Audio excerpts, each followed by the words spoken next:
como todo en la vida, tiene los pros y tiene contras. Y las ventajas que se les ha encontrado a los impuestos directos, en primer lugar, es que hay una renta concebida con anticipación, con la que se puede contar con certeza. Y eso tiene una explicación muy lógica.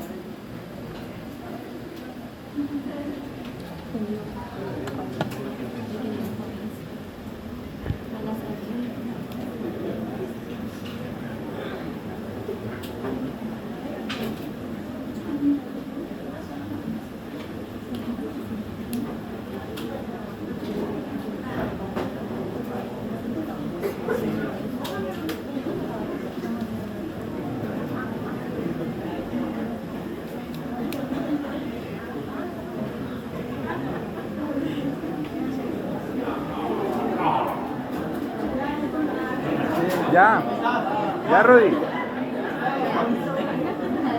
Ya lo asustaron ustedes, padrecito, eso es.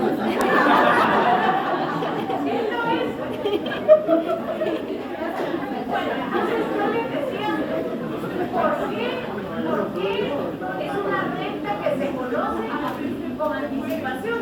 Porque lógicamente la Superintendencia de Administración Tributaria conoce a las personas que pagan impuestos directos.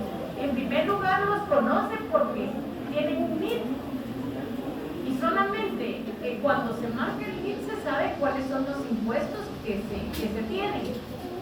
Y lógicamente esto permite saber con anticipación la cantidad de dinero que se va a percibir de un impuesto. Claro, no en un 100%, porque por ejemplo no sabe la SAT cuántos vehículos nuevos se van a adquirir en un año determinado. Y eso no lo puede medir porque no va a saber si Juan Pérez en el mes de julio se saca la lotería y se compra su carro. Entonces, con un margen de diferencia, sí se puede establecer esta situación. En segundo lugar, permite conocer al contribuyente. Y lógicamente, ¿por qué lo conoce? Porque la SAT tiene registros. Y en esos registros aparece que pagan impuestos directos. Entonces, lógicamente, esto lo que permite es poder realizar una fiscalización de manera ordenada y específica, porque hay listados. Imagínense ustedes, por ejemplo, cuando está el impuesto de circulación de vehículos, nosotros no solo nos identifican con un NIF, sino identifican al vehículo con una placa de circulación. Entonces, prácticamente los listados son muy fáciles de sacar porque son listados específicos de eso. Entonces, eso lo conoce la Superintendencia de Administración Tributaria porque tiene los listados. Como les digo, no en un 100%, les pongo el caso porque la SAT no puede saber cuántos vehículos nuevos se van a comprar en el año 2025. Eso ni que fuera brujo para saberlo. Luego, por su naturaleza, estos impuestos facilitan al Estado obtener sus recursos aún en épocas de crisis derivados de fluctuaciones económicas. O sea, realmente nosotros ya pasamos un problema grave, no fue una fluctuación económica, pero fue el COVID. Y todos los que facturamos tuvimos que pagar el IVA. Todos los que devengamos un salario tuvimos que pagar el impuesto. ¿Por qué? Porque son impuestos directos que se conocen quiénes son las personas que pagan anticipadamente. Como todo tiene una ventaja, también hay desventajas. ¿Y cuáles son las desventajas que tienen los impuestos directos? En primer lugar es que son muy sensibles a los contribuyentes. ¿Y por qué son muy sensibles? En razón de afectarlos directamente, porque provoca una reacción de supervigilancia del manejo de los fondos públicos.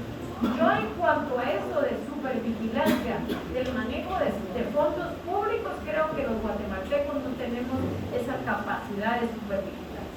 Nosotros por naturaleza no nos importa nada. Aquí puede pasar, puede correr, puede llover, puede no llover y el mundo no se menea y la sociedad es la misma.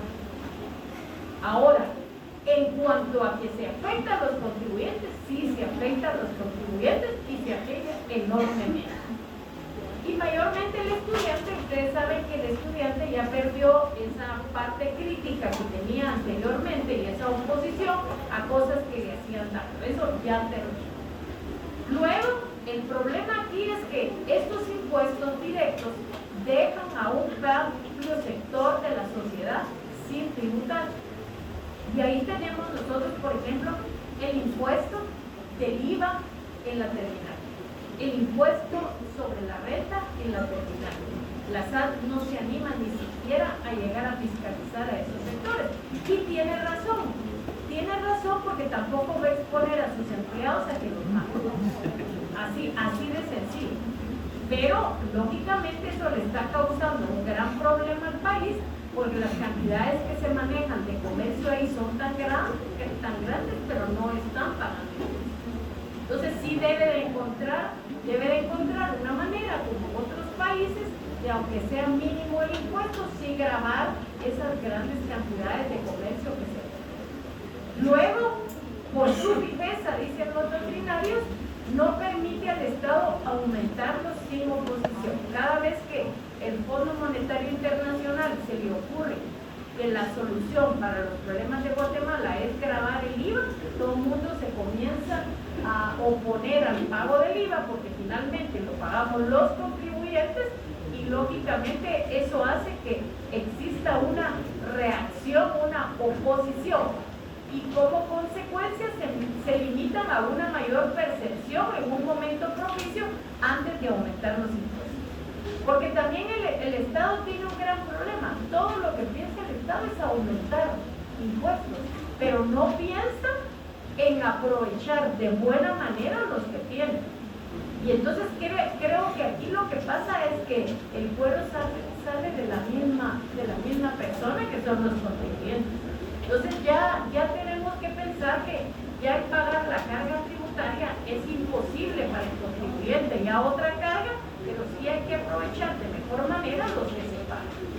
Y ahí yo lo que les digo es la administración pública la hacemos todos los que trabajamos en la administración pública.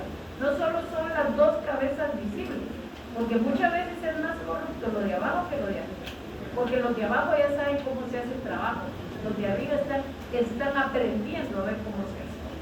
Entonces el país es de todos. Bueno, luego tenemos los impuestos indirectos, que lógicamente son por completo la oposición a los directos. Aquí sucede todo lo contrario a los impuestos directos, porque la persona obligada de conformidad con la ley no es la que soporta la carga tributaria, porque en estos impuestos se da el fenómeno de la traslación, que es, en dos palabras, el fenómeno de la traslación.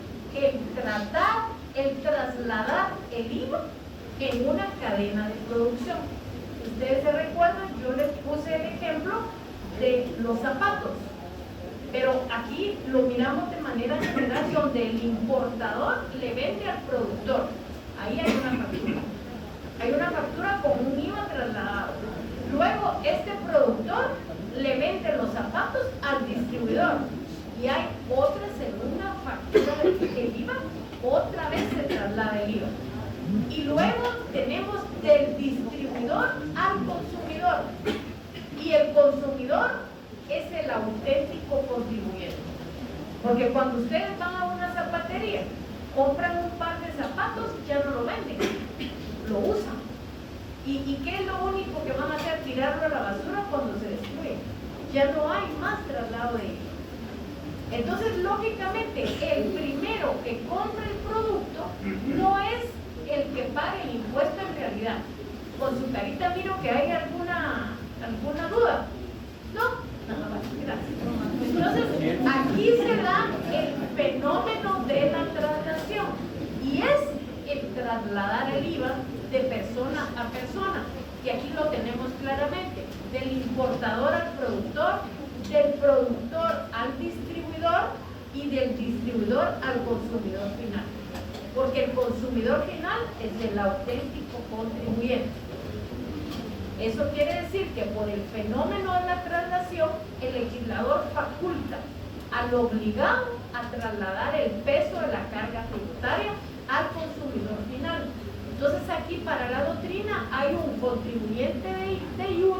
y hay un contribuyente de ipso. El contribuyente obligado por la ley es el contribuyente de iure, y el que lo traslada a otra persona es el contribuyente de ipso. Este es el que lo traslada hasta el consumidor final, y lo que traslada es la carga de pagar el impuesto. En este tipo de impuestos, por su naturaleza, sí pueden ser trasladados a otras economías, y nosotros ya vimos el ejemplo. ¿Cuál es el ejemplo de estos impuestos que se tienen en Guatemala que son indirectos? El impuesto del IVA. O sea, realmente el Estado no puede calcular quiénes son los que pagan IVA, porque cuando se da la compra de casi todos es muy difícil calcularla. Aquí no hay listados específicos. El IVA realmente representa una cantidad muy amplia de recursos del Estado, pero se necesita muchísima fiscalización. ¿Por qué razón? Porque hay lugares donde no dan factura. Así de sencillo, no dan factura. Yo el otro día vi en el salón de belleza cómo entraron los de la SAT y le juro que me dio miedo. Porque una pobre señora que tiene su salón de belleza estaban peinando y de repente se les presentan 8. Yo dije, gallitos aquí va, que no se van a meter a la terminal. Ahí sí no son gallitos. Y la pobre señora peinando, ganándose los frijoles como a las 7 de la mañana, pero ellos ya ahí paga IVA. ¿Cuántas facturas hace? ¿Cuántos peinados? O sea, unas preguntas que de verdad asustan, porque no llegan a una hora donde la pobre señora no tiene que hacer, pues, sino que andaban en el edificio. Lo que pasa es que en las noticias se riegan más que el fuego, ¿va? Estaban en el primer nivel y ya en el último ya sabían que andaban, ¿va? A cerrarle, pero esa es la situación de lo que pasa. Luego tenemos el impuesto específico a la distribución de petróleo crudo y combustibles derivados del petróleo, que es el decreto 38-92 del Congreso de la República. Yo no sé si ustedes saben que cuando ustedes compran un galón de gasolina, la gasolina está grabada con 2 impuestos. Está grabada con el IVA y está grabada con este impuesto específico en la distribución de petróleo crudo y combustibles derivados del petróleo. Por eso, si ustedes se dan cuenta, cuando presentan su planilla electrónica, la planilla electrónica le saca los 2 impuestos al IVA, porque esos eran errores anteriores que tenía la planilla, porque todo marcaba el IVA, pero tenía 2 impuestos que los que van incluidos ahí. Luego, el otro son los derechos arancelarios a la importación. Derechos arancelarios a la importación. Bueno, ya sabiendo quiénes son los impuestos directos y cuáles son los indirectos, vamos a volver a la clasificación de cómo se clasifican los impuestos directos. Los impuestos directos se clasifican, permítame un momento.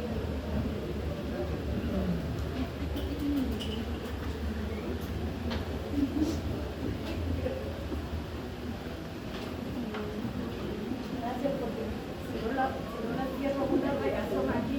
Gracias. Bueno, entonces les decía que los impuestos directos se pueden dividir en personales y reales.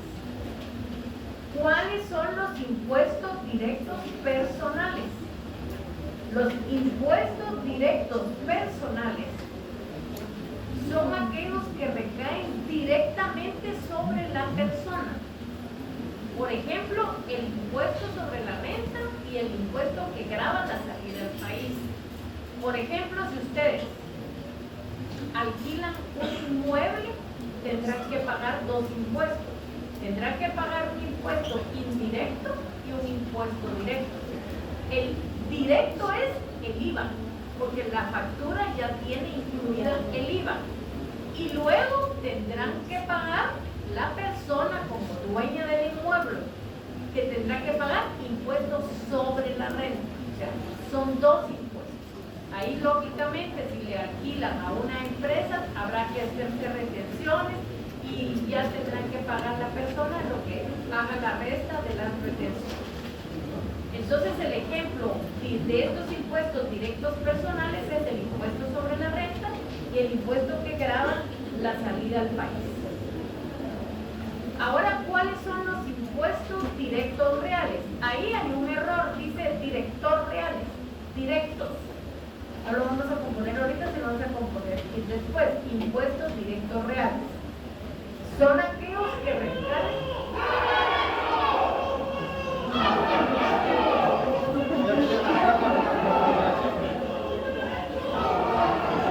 Bueno, vamos a hacerlo de vuelta. Bueno, entonces son aquellos que recaen directamente sobre los bienes de una persona.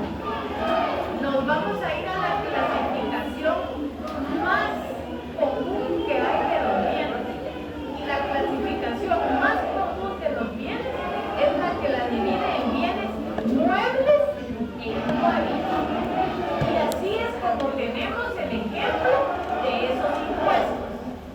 Si es un vehículo, el vehículo está considerado como un bien mueble. Y ese es el impuesto de circulación de vehículos. También tenemos los inmuebles, los terrenos. Y eso genera el impuesto único sobre inmuebles. Y también aquí aparece el impuesto sobre tierras ociosas. Bueno, vamos a ver otra vez, porque ya lo vimos en otro punto, pero vamos a volver a hablar de lo que es el poder tributario. Algunos le llaman poder tributario, otros le llaman poder financiero. ¿Y qué es poder tributario o poder financiero? ¿Sí? ¿Cuál es ese impuesto de la tierra ociosa? De las tierras que no se utilizan. Se pagan. Ya se pagan. Cuando lo inscriben para una exportación de un producto, de repente no paga nada. Bueno, entonces el poder tributario. ¿Qué es el poder tributario? Es la potestad que tiene el Estado de imponer cargas tributarias a los ciudadanos. O sea, es la potestad que tiene el Estado de crear leyes para cobrarle impuestos a los ciudadanos. Ese poder no lo tiene cualquiera. Ese poder solamente lo tiene el Estado. Porque el Estado es el único ente que tiene dicha facultad.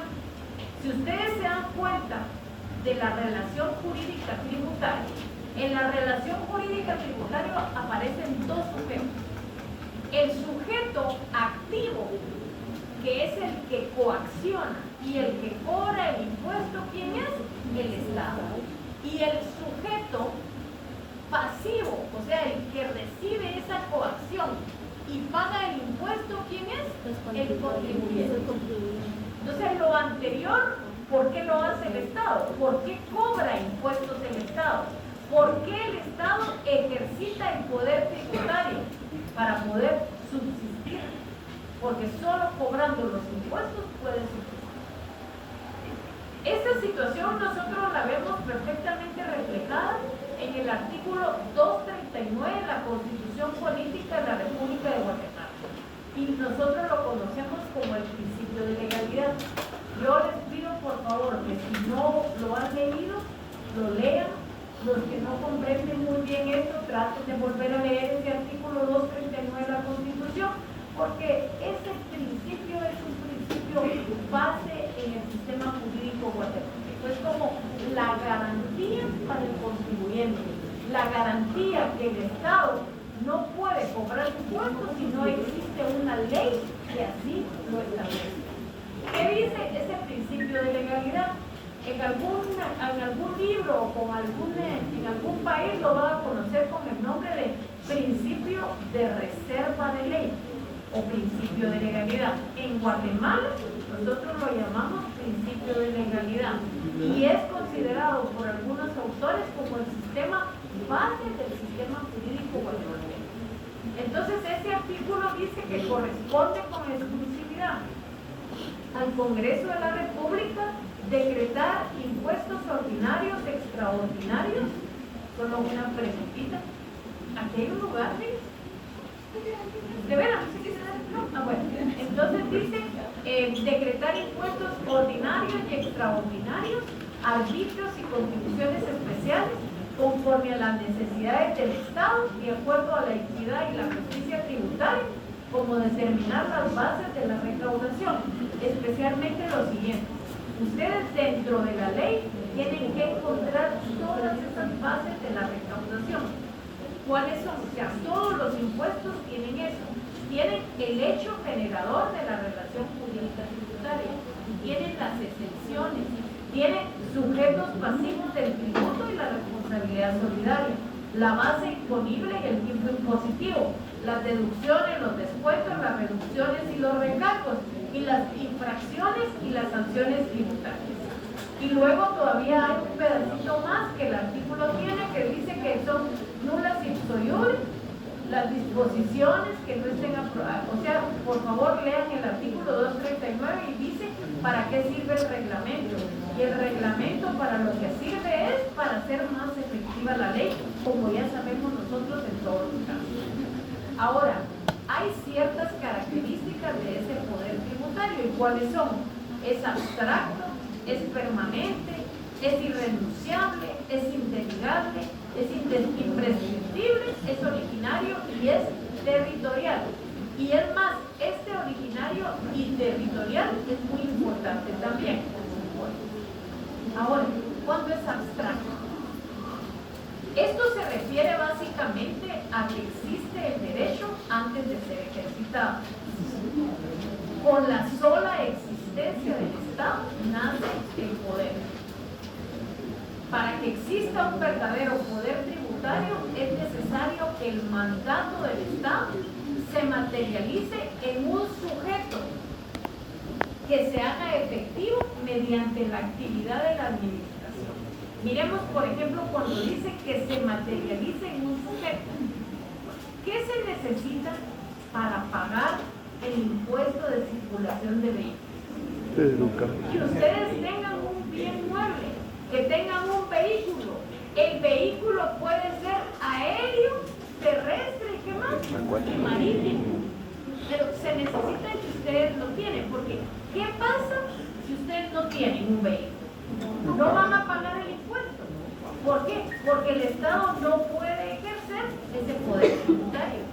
Lo mismo sucede en el impuesto único sobre inmuebles, que si ustedes se recuerdan, ese impuesto único sobre inmuebles tiene una naturaleza muy especial, y es que no se paga en la Superintendencia de Administración Tributaria.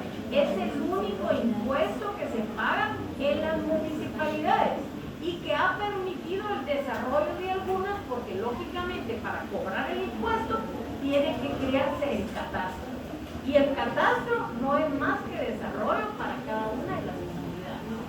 Pero lógicamente, si ustedes no tienen un inmueble en calidad de poseedores o propietarios o usufructuarios, no van a pagar el impuesto. Entonces, no hay ejercicio del poder imperio. O sea, ese ejercicio necesita que se materialice en un sujeto que haga efectivo mediante una actividad de la administración. El segundo elemento es permanente. El poder tributario es connatural al Estado. ¿Qué quiere decir eso? Que si nace el Estado, nace de una vez con poder tributario. De esa cuenta, mientras haya Estado, va a haber poder tributario. Por eso dice que el poder tributario es connatural al Estado y se deriva de su soberanía, de manera que solo pueda determinarse con el Estado mismo. En tanto subsista indefectiblemente, habrá poder de gravar las actividades que determinen las leyes a las personas que la misma ley indique. Y aquí nosotros tenemos que hacer un énfasis y decir, así como no puede crearse ningún delito porque los delitos están recogidos en el Código Penal, tampoco puede crearse ningún hecho generador que no esté contenido en la ley. Porque si el derecho penal respeta los principios constitucionales, el derecho tributario también está en la misma sintonía. Así como tiene el derecho penal el principio fundamental del juez natural, así nosotros tenemos aquí en tributario el principio de legalidad, que nos dice todo el contenido que deben de tener las leyes tributarias. Luego está, dice, el poder tributario es permanente y subsiste siempre que existe el Estado, aunque el Estado no lo ejercite. El Estado tiene la facultad de emitir leyes tributarias y su derecho no prescribe. Aquí, aparte del elemento de permanente, en la última parte está el elemento de imprescriptible, no prescribe. La facultad del Estado que tiene de emitir leyes tributarias y su derecho no prescribe. Y solamente va a terminar cuando el Estado tenga problemas como Estado, si derogan la Constitución, si se va a poner de otra manera, pero mientras el Estado existe como Estado, esté legalmente constituido, tenga su Constitución, esto no va a prescribir. El poder tributario no va a prescribir. Luego tenemos elementos de irrenunciable. El Estado no puede renunciar a este tributo especial. Sin el Estado no puede existir el poder tributario. O sea, no puede, sin el poder tributario, exigir a los contribuyentes el pago de los impuestos. Porque no me dejarán mentir ustedes que nosotros pagamos impuestos porque el Estado ejercita el poder imperio. Y ese poder imperio, ese poder tributario, es como quien dice, si no lo paga, yo lo castigo. ¿Y cuál es el castigo? La multa. Porque cuando uno mira en su nariz que la satisfacción de las necesidades de la población no se llevan a cabo y no se cumplen, muchos pensarán, no pagamos impuestos.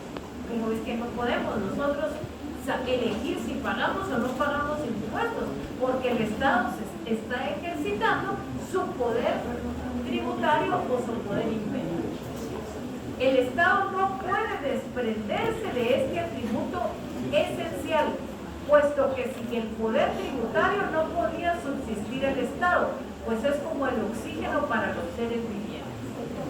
Dense en cuenta ustedes, por ejemplo, como la persona necesita el oxígeno, el Estado necesita el ejercicio del poder imperio. ¿Por qué? Porque mediante ese ejercicio lo que va a hacer es cobrar impuestos que le va a permitir tener los recursos necesarios para satisfacer las necesidades de la población. El otro elemento que tenemos, la otra característica que tenemos es indelegable. En realidad, este aspecto está íntimamente relacionado con el anterior. Renunciar importaría defenderse en un derecho en forma absoluta y total. Delegar sería transcribirlo a tercero de manera transitoria. La otra, originaria y territorial. El poder tributario nace con el Estado mismo y no nace de nadie más. O sea, es originario del Estado. Solamente el Estado lo crea, solamente el Estado lo tiene. Y territorial, se aplica en todo el territorio nacional. Los mismos impuestos pagamos nosotros en la capital que los mismos impuestos pagan en los departamentos, solo con esa excepción de que hay municipalidades que el impuesto del IUCI lo tienen en mayor cantidad y también el impuesto que se paga por la electricidad pública, porque el primer lugar del impuesto lo tiene el ICI. Es lo más caro que se tiene, lo más caro que se tiene de impuestos. Entonces dependerá mucho del actuar de las municipalidades. Ahora, vamos a ver las clases de poder tributario que hay. Hay dos clases. que tienen que ver con las dos características que ya vimos, y es originario y delegado. ¿Cuándo el poder es originario? Cuando nace originalmente de la Constitución y por lo tanto no se recibe en ninguna otra entidad. El único que tiene poder originario es el Estado. ¿Por qué? Porque desde que se organiza como Estado, efectivamente, como una manifestación de soberanía, tiene esa posibilidad. Y luego ustedes dirán, ¿y por qué lo tienen las municipalidades? Porque las municipalidades tienen un poder tributario delegado. ¿Quién se los ha delegado? El que tiene el originario. ¿Y quién es el que tiene el originario? El Estado. O sea, delegado es cuando la entidad política que lo posee le ha sido transmitido a su vez por otra entidad que tiene poder tributario. Entonces ustedes miran a las municipalidades que en el impuesto único sobre inmueble, ejercitan el poder. Sí, pero ¿quién les ha dado ese poder? El que tenía el poder originario. ¿Y quién lo tenía? El Estado. Bueno, para no detenerlos mucho, solo vamos a hablar del impuesto único, porque es muy importante que lo tengan. Ese documento, como tiene un poco de historia, se los voy a trasladar. Pero ustedes ya oyeron en algún momento como una campaña política hablar de un impuesto único. Era un señor de lentecitos con una camisa roja, por eso recuerdo yo. Bueno, y su cantar era que iba a poner un impuesto único. Ese impuesto único ha quedado desde años anteriores como ideal y como irrealizable. Porque les pongo el siguiente ejemplo. Ustedes miran que nosotros pagamos muchos impuestos, pero no todos los impuestos tienen la misma fecha para pagarlos, porque esto hundiría al contribuyente. O sea, si ustedes miran, nosotros comenzando el año pagando impuestos sobre la renta. Luego tenemos el impuesto de circulación de vehículos, tenemos el primer trimestre del impuesto único sobre inmuebles, porque ese impuesto tiene otra característica, y la característica es que se divide en 4 trimestres que tiene el año. Entonces, quiere decir que si ustedes pagan 1,000, eso lo tienen que dividir en los 4 trimestres del año y van a ir pagando como bisacuotas. ¿Qué permite eso? Respirar al contribuyente. Ahora imaginen ustedes, sumar todos los impuestos existentes en un impuesto único sería pensar en una tarifa demasiado alta. Y eso lo que significaría es que llevaría a la ruina a todos los contribuyentes, pensando que el pagar impuestos es un sacrificio para todos. Si no les pongo el ejemplo, si está comprobado, si ustedes tienen un salario por arriba de 20,000 quetzales, van a tener que pagar de impuestos sobre la renta un sueldo. Díganme ustedes si eso no es un sacrificio. Si eso no es un sacrificio, ¿por qué? Estamos trabajando, estamos dando lo mejor, pero tengo que pagar lo equivalente a un salario del impuesto sobre la renta. Entonces, cuando ustedes miran las cantidades que se pagan, por ejemplo, el impuesto sobre la renta, si está en calidad de asalariado, usted mira que si tiene que pagar 12,000, le van descontando 1,000 mensuales. Si tiene que pagar 50,000, pues le quitan 3,000 mensuales. Pero si usted suma todas las tarifas existentes en los impuestos, era resultado un impuesto demasiado alto. Y eso es irrealizable. Lo que el mismo libro recomienda es que se podría hacer un impuesto único sobre inmuebles, sobre esos aspectos. Eso es irrealizable, da muchos problemas. Hoy les mandamos el documento y léanlo para que ya podamos platicar un poco la semana entrante. Recuerden que la semana entrante nosotros estamos vía Zoom. Nos vemos. Feliz noche.